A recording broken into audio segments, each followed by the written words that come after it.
صرف اسکرپٹ میں دیکھیں تمام ان معاملات کا احاطہ کیا گیا جو اس وقت دنیا کے مختلف حصوں میں معاملات چل رہے ہیں.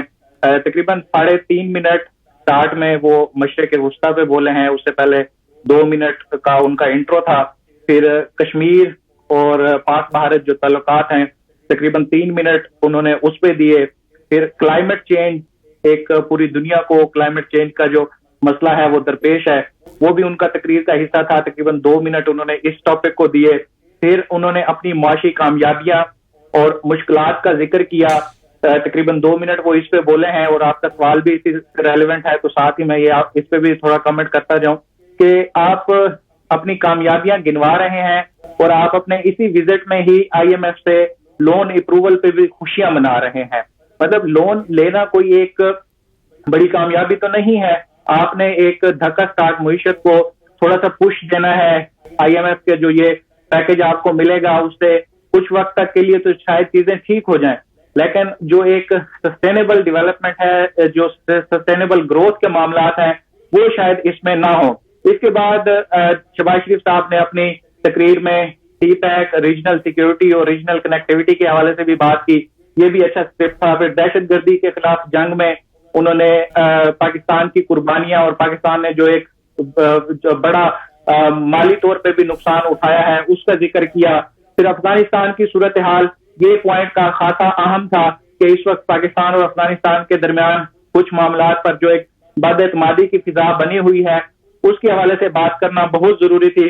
پھر سب سے اہم پوائنٹ اسلاموفوبیا اور بھارت میں جو مسلمانوں کے خلاف معاملات چل رہے ہیں, مسلمانوں کو ہراساں کیا جا رہا ہے, مذہبی آزادی نہیں ہے اس طرح, تو یہ ایک اچھا پوائنٹ تھا ان کی تقریر میں.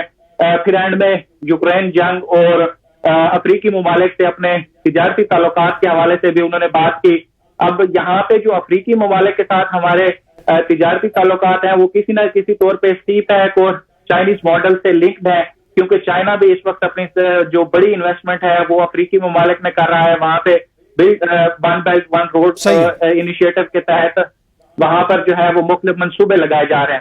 اگر اوور آل اسکرپٹنگ کی بات کریں تو اس میں نمبر دینا چاہوں گا, اچھے نمبر ہیں, لیکن پریزنٹیشن جیسے انیس نے کہا کہ پریزنٹیشن میں عمران خان سے ان کا تقابل بنتا نہیں ہے, تو اس لیے اس پہ رہنے ہی دیں کیونکہ چلیں آگے بڑھتے ہیں. میں بطور راجپوت صاحب آپ سے جاننا چاہوں گا, آج یقیناً آپ نے تقریر سنی اور ظاہر اقوام متحدہ کی جنرل اسمبلی میں تقریر جو ہے جہاں پہ عالمی رہنما موجود ہے بہت اہم ہوتی ہے.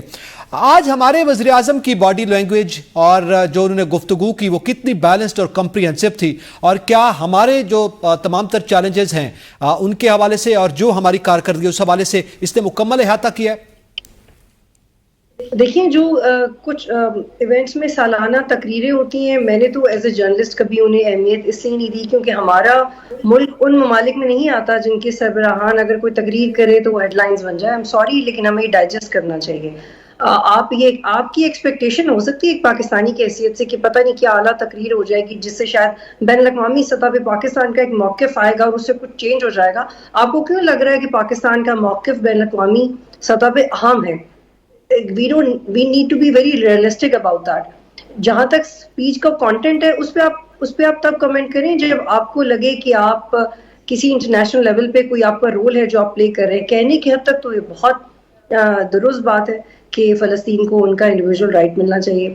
کہنے کی حد تک بہت ساری چیزیں بالکل ٹھیک ہیں, لیکن ڈومیسٹکلی جب آپ کو اتنے ہی چیلنجز ہوں تو مجھے نہیں لگتا کہ انٹرنیشنلی آپ وہ بات کر کے کیا پروو کرنا چاہتے ہیں. آپ ایک اسٹرگلنگ اکانومی ہے اور آپ کو اپنی لابی اسٹرانگ کرنے کی ضرورت ہے جیسے آپ کے نیبرنگ ممالک نے کی ہوئی ہے. اور جن ممالک کی لابنگ اسٹرانگ ہوتی ہے انہی کے سربراہان جب تقاریر کرتے ہیں تو اس میں سے ہیڈ لائنز بنتی ہیں. آپ بتائیں شہباز شریف کی اسپیچ کی ہیڈ لائن کہاں بنی ہے؟ میں نے تو نہیں کہیں دیکھی. انٹرنیشنلی شہباز شریف کہیں اگر بنی ہے تو ہم اس کو موضوع بنائیں. اب میری اور آپ کی سیٹسفیکشن کے لیے اگر ہم نے تقریر کو نمبر دینے ہیں یا اس کا کنٹینٹ جج کرنا ہے وہ اور بات ہے. پاکستانی میڈیا کے لیے شاید وہ ایک اہم بات ہو سکتی ہے, لیکن اس لیول پہ پہنچنے کے لیے پاکستان کو اپنی ڈپلومیسی اتنی اسٹرانگ کرنی چاہیے کہ ہمارے وزیر اعظم کی تقریر سے ہیڈ لائنز نکلیں. ہم لوگ تو خود اسٹرگل کر رہے ہیں. ہم لوگ ایک ایسا انشور گورنمنٹ کے ساتھ کام کریں جن کو خود نہیں پتا کہ وہ اس پیکج کے بعد فائنینشلی اسٹیبل ہو سکتے ہیں نہیں ہو سکتے. اور اس کا عمران خان کی تقریر سے کمپیریزن کرنا, why are we doing this? ہمارے تو ایسے بھی وزیر اعظم رہے ہیں جنہوں نے یونائٹڈ نیشنز کے فلور پہ امریکیوں کے سامنے تقریریں پھاڑی ہوئی ہیں, اس کے بعد کیا ہوا؟ کیا امریکہ کے لیول پہ پہنچ گئے؟ تو دیکھیے اگریسو تقریروں سے, کاغذات پھاڑنے سے, اچھے کانٹینٹ سے, اچھے اسکرپٹ سے کچھ نہیں ہوتا. آپ کو اپنے ملک میں پرفارم کرنے کی ضرورت ہے, جو کہ ہماری سربراہان نہیں کرتے. تو چونکہ وہ یہاں پرفارم نہیں کرتے تو ایک اچھی تقریر, اچھی باڈی لینگویج, اس سے کوئی فرق ہی نہیں پڑتا. ٹھیک ہے. اچھا, اس دوران آج ظاہر یہ کہا جا رہا ہے, بطول آپ نے یہ ذکر کیا, یہ ہیڈ لائن نہیں بن سکتی انٹرنیشنلی, ظاہر اس لیے موازنہ کیا جاتا ہے عمران خان صاحب کی تقریر کا جو انہوں نے کی تھی, اس وقت کیا صورتحال تھی وہ آپ کے سامنے ہے, ہم اس پہ بحث میں نہیں جاتے. لیکن سوال یہ ہے کہ آج بائیکاٹ بھی کیا گیا اسرائیل کے حوالے سے بھی, کیا یہ ہمارا جو پرانا موقف ہے اسی کو دہرایا گیا ہے؟ بے شک آپ کی آواز دنیا میں کوئی اثر رکھتی ہو یا نہ رکھتی ہو, مگر سوال یہ ہے کہ ہمارے وزیر اعظم نے کیا پاکستان کی عوام کا جو موقف ہے وہ عالمی دنیا کے سامنے مؤثر انداز میں پیش کر پائے ہیں یا نہیں؟ دیکھیں, وہ اسی لیول کا موقف ہے جو ہم پہلے کر رہے ہیں. وہ پہلے بھی کر چکے ہیں. ہم میڈیا پہ بھی اسرائیل کے خلاف بات کرتے ہیں. میں نے سینکڑوں پروگرام کیے ہوئے ہیں اسرائیل کے خلاف. آئی ایم شیور آپ نے بھی کیے ہوں گے, میرے باقی کولیگز نے کیے ہوں گے. شہباز جو بات کی ہے وہ تو پوری پاکستان کی قوم کر رہی ہے, وہ ہماری اسٹیبلشمنٹ کرتی ہے, وہ آئی ایس پی کرتا ہے. تو شہباز شریف نے کچھ بھی ایسا خاص نہیں کیا جس کا میں انہیں کریڈٹ دوں گی. انہوں نے وہی کیا جو ہمارا ایک thought as a nation about Israel, جس میں ہماری دین کا کانٹیکسٹ ہے, ایک ہمارا مسلم بردرہڈ کا کانٹیکسٹ ہے اس میں, اور پھر ایک انسانیت کا کانٹیکسٹ ہے. تو اس میں میرا خیال ہے وہ انہوں نے دہرایا ہے جو پاکستان کا موقف آلریڈی رہا ہے, کچھ نیا تو نہیں کہا انہوں نے. بالکل ٹھیک ہے. اچھا, اب تبریز عورت صاحب, آپ کے نزدیک آپ کیا سمجھتے ہیں کہ ظاہر ہے یہ باتیں کہ کتنی حد تک وہ متاثر کن تقریر تھی یا کتنی حد تک وہ اثر انداز ہو سکتی ہے انٹرنیشنلی, یہ تو ہم سب جانتے ہیں. لیکن ظاہر ہمارے ملک کے وزیر اعظم نے جب وہاں گفتگو کی تو پاکستانی میڈیا میں تو کم سے کم ضرور ڈسکس ہوگی. سوال یہ ہے کہ یہ ہے ایونٹ, یہ نارملی ہر سال تقریریں ہوتی ہیں. کشمیر کا ہمارا بڑا پرانا مسئلہ ہے, آج بھی انہوں نے کشمیر کے حوالے سے ہر سال کی طرح اس دفعہ بھی اپنا موقف رکھ دیا. لیکن اس دوران جو ایک تھوڑی سی ڈفرینٹ چیز ہے وہ یہ ہے کہ پہلی دفعہ ایسا ہو رہا ہے کہ ہمارے وزیر اعظم میاں شہباز شریف کی تقریر اور سابق وزیر اعظم عمران خان صاحب کی تقریر کا موازنہ کیا جا رہا ہے. آپ اس حوالے سے کیا کمنٹ کریں گے؟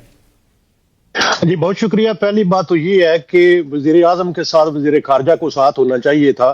وزیر خارجہ چونکہ آپ کی سفارتکاری کو وہ دیکھتے ہیں اور پہلے بھی وہ دنیا کا وزٹ کر چکے ہیں, یہ ایک سوالیہ نشان ہے کہ وہ وزیر اعظم کے ساتھ کیوں نہیں تھے. ان کی جگہ وزیر دفاع اور ان کے ساتھ طارق فاطمی صاحب تھے.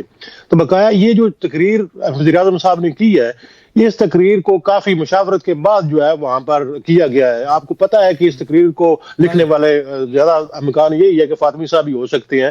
اور وجہ یہ ہے کہ انہوں نے اس تقریر میں پاکستان کی جو موجودہ صورتحال ہے اس کو ملوز خاطر رکھا ہے. انہوں نے یہ دیکھا ہے کہ پاکستان کی عوام کن پوائنٹ پہ وزیر اعظم کی تقریر کو اپریشیٹ کریں گے. نو ڈاؤٹ کہ کشمیر والا ایشو بہت اہم ہے, اس کے ساتھ فلسطین والا ایشو بہت اہم ہے, اور خاص کر کے پاکستانی جو عوام ہے وہ جب کشمیر اور فلسطین کا معاملہ آتا ہے تو اس پہ وہ زیادہ سٹانس لیتے ہیں. کیونکہ جب سابق وزیر اعظم عمران خان نے تقریر کی تھی تو اس وقت ان کی سپیچ کو لے کر بہت زیادہ پذیرائی ہوئی تھی, نہ صرف پاکستان میں بلکہ جو مسلمان ممالک ہیں ان میں. تو اس سیناریو کو دیکھتے ہوئے شہباز شریف صاحب نے وہی تقریر کیا تاکہ جو پاکستان کی موجودہ سیاسی صورتحال ہے اس میں فائدہ اٹھانے کے لیے, لوگوں کی توجہ مبذول کرانے کے لیے, واہ واہ سمیٹنے کے لیے انہوں نے تقریر کی ہے. اگر یہ سیریس ہوتے, اگر یہ سفارتکاری کو لے کر سیریس ہوتے تو ان کو وزیر خارجہ اسحاق ڈار صاحب کو ساتھ رکھنا چاہیے تھا. کسی نے ان سے سوال نہیں کیا کہ وہ کہاں مصروف ہے اس ایونٹ پہ. یہاں پر وزیر اعظم کی سائیڈ لائن پہ ملاقاتیں ہو رہی ہیں, یہاں پر وہ دوسرے ممالک کے جو سربراہان ہیں ان کے ساتھ ملاقاتیں کر رہے ہیں. تو وزیر اعظم کی یا وزیر خارجہ کی جگہ کون وہ جگہ لیے بیٹھے ہیں؟ تو یہ وہ چیزیں ہیں, عوام کو اس جاتے وقت میں آپ نہیں ان کو دھوکہ دے سکتے, آپ ان کو ان کی آنکھیں نہیں بند کر سکتے. تو اس لیے آپ کا ہوم ورک ہونا چاہیے, یا تو پھر یہ ہے کہ آپ ان سے پورٹفولیو لے کر کسی اور کو دے دیں تو پھر دوسرے لوگ جو ہے وہاں پر مینج کرتے رہیں. آپ وہاں پر جو وزیر دفاع ہے ان کا کیا کام ہے؟ تو یہ ساری سچویشن سامنے ہے آپ لوگوں کے. تقریر انہوں نے اچھی کی ہے, پوائنٹ انہوں نے اچھے بیان کیے ہیں, لیکن آگے دیکھنا یہ ہے کہ اس پہ امپلیمنٹیشن کس نے کروانی ہے. وہ وزیر خارجہ وہ ہے ہی نہیں ہے.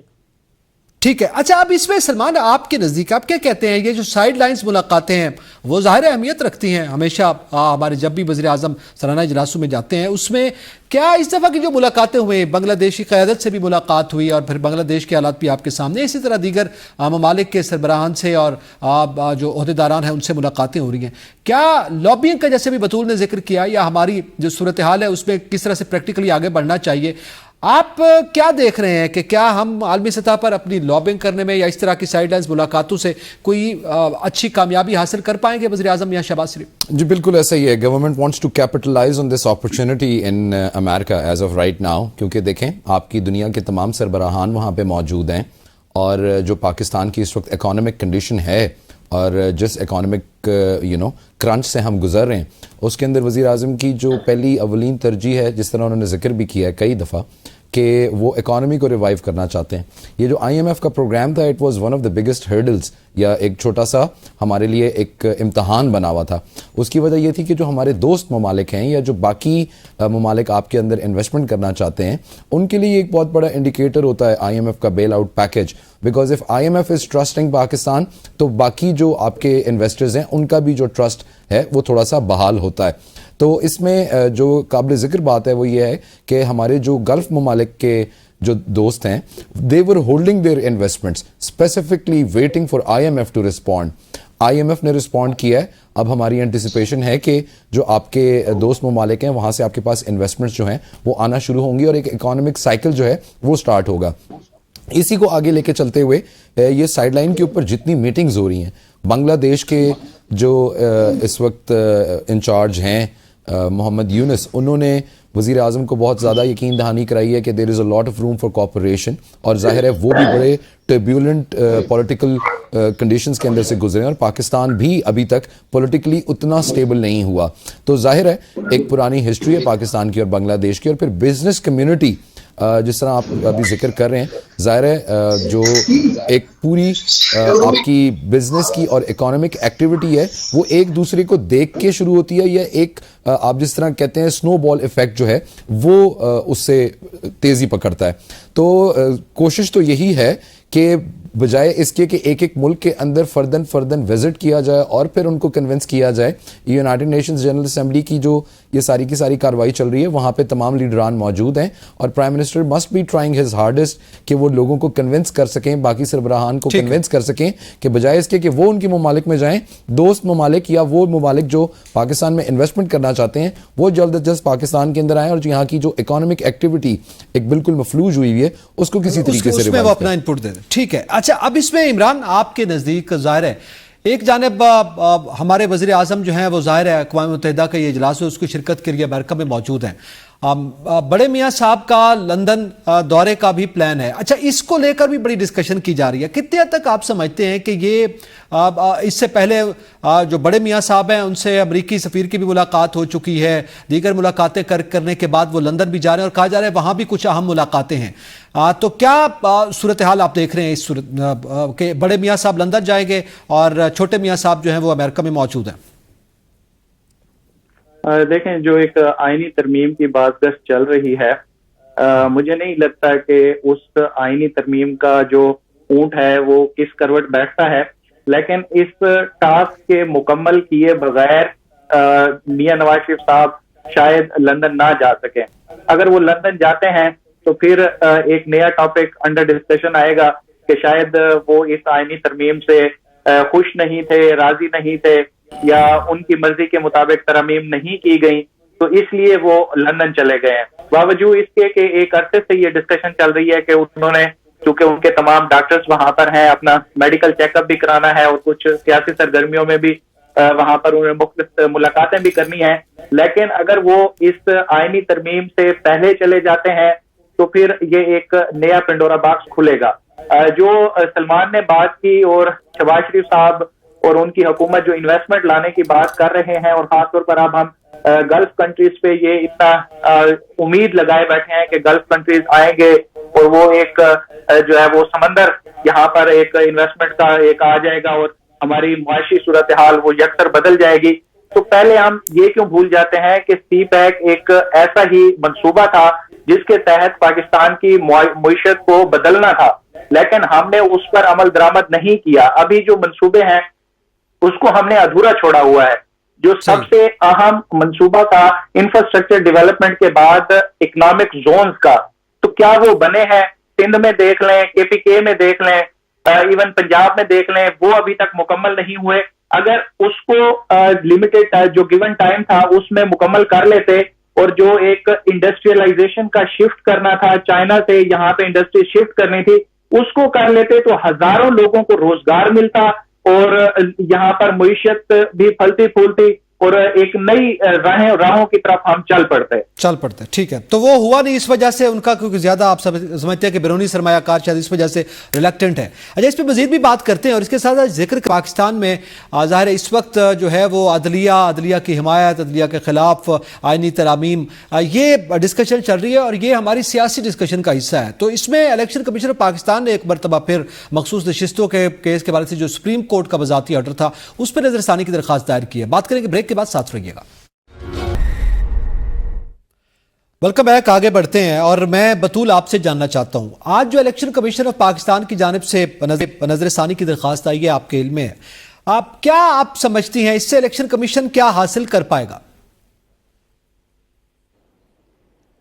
دیکھیں, ہمارے ملک میں الیکشن کمیشن کی تاریخ یہ تو بہت واضح ہے کہ وہ ایک انفرادی طور پہ آزاد ادارہ نہیں ہے.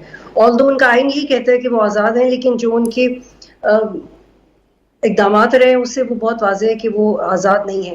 لیکن یہ لگتا یہ کہ قانونی جنگ ہے, لیکن ہم اگر اس کو آبزرو کریں تو الیکشن کمیشن بہت انٹیلیجنٹلی پلے کر رہا ہے. جب پنجاب گورنمنٹ کا بھی ری رن کا الیکشن تھا تو میں پہلے بھی کئی دفعہ کوٹ کر چکی ہوں کہ اس وقت بھی کبھی بال گورنر کے کورٹ میں جاتی تھی, کبھی پریزیڈنٹ کے کورٹ میں کہ الیکشن کی ڈیٹ کس نے دینی ہے صوبائی اور قومی سطح پہ. اس وقت بھی الیکشن ایکٹ 2017 کا ایک آرٹیکل 57-58 ہوتا تھا جس میں بہت بحث ہوئی تھی, ابھی بھی خیر وہ ہے, اور اس کے تحت الیکشن کمیشن کا اپنا استحقاق ہوتا ہے کہ وہ کم سے کم کچھ ماہ تک الیکشن کو ڈیلے کر سکے, لیکن اس کے بعد وہ کروا سکتا ہے. لیکن ہم نے دیکھا تھا کہ الیکشن کمیشن نے نہیں کروایا. تو الیکشن کمیشن کے اپنے ہی اختیارات قانونی طور پہ اتنے مضبوط ہیں کہ اس کو کسی کا انتظار کرنے کی ضرورت نہیں. لیکن اس وقت بھی الیکشن کمیشن نے اپنے ہی ایکٹ کے تحت کچھ چیزوں کا امپلیمنٹ نہیں کیا تھا. اور ابھی بھی الیکشن کمیشن کی جب قانون سازی کی ہے تو اس سے پہلے بعد میں قانون سازی کی ہے, ایکٹ بن چکا تھا, تو اب ہم اس کشمکش میں ہیں کیسے فیصلے کو امپلیمنٹ کریں. آپ ہمیں سمجھائیں, کیا الیکشن کمیشن کو یہ نہیں پتا کہ پاکستان کے قانون کے مطابق اگر سپریم کورٹ سے ایک فیصلہ آ جاتا ہے تو پھر اس کے مزید کلازز موجود ہیں کہ اس کی امپلیمنٹیشن ضروری ہے. اور جو تفصیلی آرڈر تھا کورٹ کا 8/5 کا, اس میں یہ لکھا ہوا تھا کہ اس کو ریٹروسپیکٹ کی بحث میں ڈالنے کی ضرورت نہیں ہے, اس کو فوری طور پہ اس کا عمل درآمد ہونا چاہیے.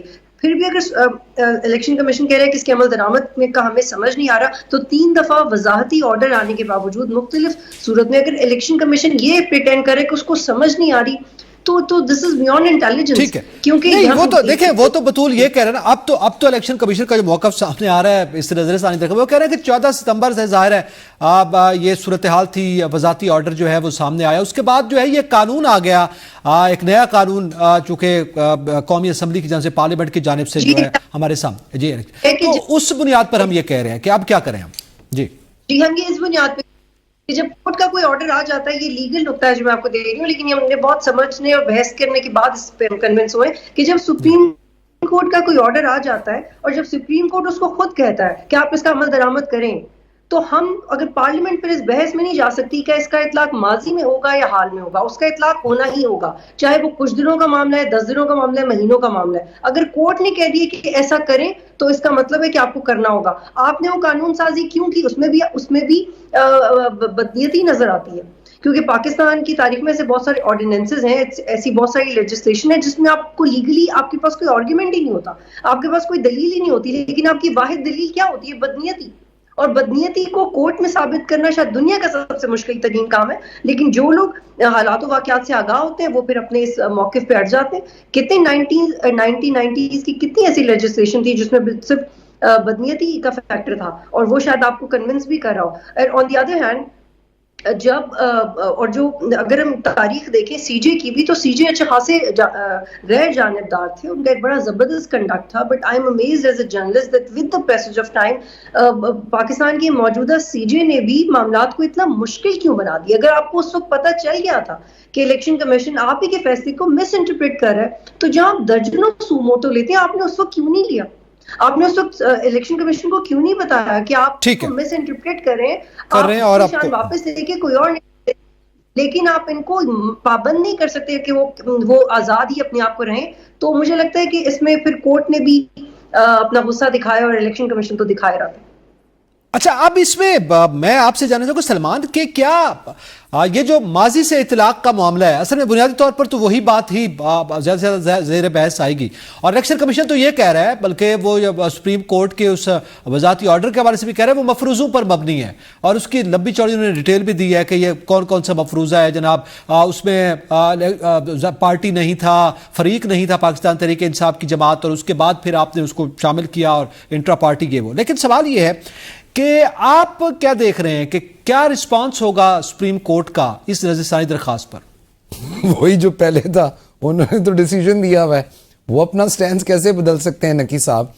سپریم کورٹ تو اپنے ڈیسیجن سے یا جو انہوں نے لکھ دیا ہوا ہے اور تفصیلی فیصلے میں دے دیا ہوا ہے، دے آر ویری کلیئر. جی بطول کچھ انپٹ دینا. جی میں am sorry to cut you here my dear colleagues, میں صرف ایک جملہ ایڈ کرنا چاہ رہی تھی کہ وہ فل کورٹ کا آرڈر ہے. کم آن، 12-13 ججز نے بیٹھ کے دیے. 12-13 ججز اپنے آپ کو کیا وہ اپنے آپ کو ڈسکریڈٹ کریں گے؟ آپ ایک انسٹیٹیوشن پہ سوال اٹھا رہے ہیں. فل کورٹ کا فیصلہ پاکستان میں کہاں ریورس ہوا اس کی مثال لیتے ہیں. فل کورٹ کا فیصلہ کبھی ریورس نہیں ہوتا. اللہ سے آپ کورٹ کے اندر گھس جائیں اور بولیں کہ جی ہماری مرضی کا فیصلہ کرو. بالکل صحیح. جی سلمان. تو ٹیکنگ اٹ فارورڈ جو بات ہو رہی ہے، بالکل میڈم بالکل ٹھیک کہہ رہی ہیں کہ سپریم کورٹ نے جب ایک فیصلہ دے دیا ہوا ہے اور اس کے اندر ان کا کنسنسس ڈیولپ ہو گیا ہوا ہے، یا جو میجورٹی کے حساب سے تفصیلی فیصلہ بھی 14 ستمبر کو آ گیا ہوا ہے، اس میں انہوں نے ایک ایک بات اپنے تئیں اپنے حساب سے انہوں نے کلیریفائی کر دی ہے. آپ کو اگر یاد ہو جب 12 جولائی کو یہ فیصلہ آیا تھا تو اسی آپ کے اسٹوڈیو کے اندر میں نے مٹھائیاں تقسیم کی تھیں، آپ نے بھی کھائی تھیں، اور میں نے آپ سے صرف ایک سوال کیا تھا کہ مٹھائی کھائے وہ جس کو اس فیصلے کی سمجھ آئے. دیکھیں گورنمنٹ کا جو کلیم ہے وہ بہت سٹرونگ ہے نقی صاحب. وہ یہ کہتے ہیں کہ you are rewriting this constitution, اور آپ نے کو جو ہم نے کانسٹیٹیوشن بنا کے دیا ہے آپ نے اس کا اطلاق بالکل ہی غلط کیا ہے. دوسری چیز جو میڈم ابھی بات کر رہی تھیں وہ یہ ہے کہ کلیئرٹی ہے. بھائی سپریم کورٹ نے خود سکم چھوڑا، انہوں نے کہا کہ اگر آپ کو یا کسی بھی پارٹی کو فریقین کو کوئی مزید اس کے اندر ایکسپلینیشن چاہیے ہو تو they can come see us in the chambers and they can have that clarity. تو اب وہ الیکشن کمیشن آف پاکستان کو کلیئرٹی چاہیے، اب آپ دیں. اور اگر ان کو 10 دفعہ وہ تو دے دی نا. دیکھیں وضاحتی آرڈر میں تو وہ کلیئرٹی لینے آئے تھے، وہ تو انہوں نے دے دی، اس کورٹ نے سر دے دی. لیکن ابھی جو اسی کو چیلنج کیا ہوا ہے، اسی کو چیلنج، یہی بات چل رہی ہے نا کہ الیکشن کمیشن آف پاکستان تو کہتا ہے کہ آپ نے جو ہمیں لاز دیے ہوئے ہیں اور جن لاز کو ہم نے فالو کرنا ہے اس کے مطابق آپ کے ڈیسیجن کے اندر ہمیں معاملات ٹھیک نہیں لگتے. اسی وجہ سے وہ بار بار ریویو کے اندر جا رہے ہیں اور وہ بار بار کلیئرٹی اور بار بار وہ اس کنفیوژن کو دور کرنا چاہتے ہیں. تو دیکھیں یہ معاملہ 12 جولائی کو بھی آپ کو کہا تھا، 14 ستمبر کو بھی آپ کو بتایا تھا، یہ حل ہونے والا معاملہ نہیں ہے. یہ گیم اس لیے نہیں الجھائی گئی کہ اس کو سالو کر لیا جائے اور ملک کے اندر استحکام آ جائے اور چیزیں بالکل ٹھیک ہو جائیں. یہ رکھی ہی سکم اس لیے تھی اس قانون کے اندر کہ اس معاملے کو مزید تول دیا جا سکے. ابھی آپ 100% شور کہ اب نیا پنڈورا باکس جو کھلنے لگا ہے 30 ستمبر کو یہ 63A کے حوالے سے اب ایک نیا سرکس چلے گا. اب وہ ووٹ دے کے منحرف ہوں گے جو انیشل ڈیسیجن تھا سپریم کورٹ کا. اور اگر آپ کو یاد ہو تو حمزہ شہباز شریف کی گورنمنٹ کے اندر اس کی اپلیکیشن ہوئی تھی اور اس کی بالکل جو انٹرپریٹیشن ہے وہ چینج کر دی گئی تھی. تو دیکھیں جب تک آپ قانون کو اپنے مقاصد کے لیے استعمال کرتے رہیں گے، ایک جج اس کی انٹرپریٹیشن بالکل ڈیفرنٹ طریقے سے کرے گا اور ایک گورنمنٹ کو چرتا کرے گا، دوسرا نیا جج آئے گا وہ اس کی انٹرپریٹیشن دوسرے طریقے سے کرے گا اور اپنے من پسند پالیٹیشینز کو فیور کرے گا. تو یہ کہانی چلتی رہے گی بھائی.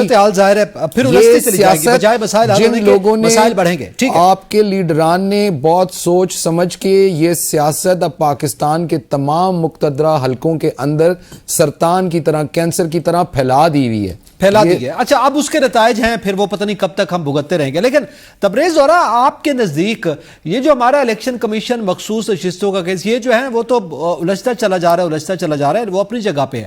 لیکن آپ کے یہ الیکشن کمیشن جو بار بار کورٹ میں جا کر نظر ثانی کی درخواست وضاحت کریں, کلیئر کریں, یہ مفروضوں پر مبنی ہے, کیا یہ واقعی قانونی معاملہ ہے, اس کو قانونی طور پر سمجھ نہیں آ رہی, یا اس کے پیچھے کوئی سیاسی محرکات؟ سر اس میں کوئی قانونی معاملہ نہیں ہے, سیاسی محرکات ہیں, اور پیچھے سے بیٹھ کے کوئی اور الیکشن کمیشن کی ڈوریں لا رہا ہے.